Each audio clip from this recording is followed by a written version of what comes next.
कोल्हापूर जिल्हा बुद्धिबळ संघटनेच्या मान्यतेनं आणि अनुज चेस अकॅडमीच्या वतीनं साळोखे नगरमधील डॉक्टर डी.वाय. पाटील विद्यानिकेतन स्कूल आणि इंजिनिअरिंग कॉलेजमध्ये 15 वर्षाखालील बुद्धिबळ स्पर्धेचं आयोजन करण्यात आलं।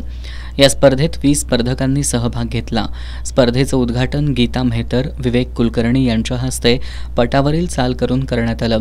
स्पर्धेमध्ये एकूण 5 फेऱ्या घेण्यात आल्या। त्यामध्ये प्रणव मोरे यानं 4.5 गुण मिळवून अजिंक्यपद पटकावलं। अरिन कुलकर्णी यानं 4 गुण मिळवून विजेतेपद मिळवलं। 9 वर्षाखालील गटात समरवीर संघवीनं पहिला क्रमांक तर विहान कुलकर्णीनं दुसरा क्रमांक मिळवला। 11 वर्षाखालील गटात श्रावण ठोंबरेनं प्रथम तर वेदराज चव्हाणनं दुसरा क्रमांक मिळवला। 13 वर्षाखालील गटात आरुष ठोंबरेनं पहिला तर समिधा साळोखेनं दुसरा क्रमांक मिळवला।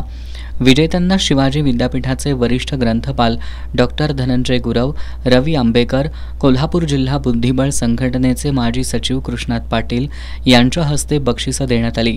पंच म्हणून बाबूराव पाटील यांनी काम पाहिलं।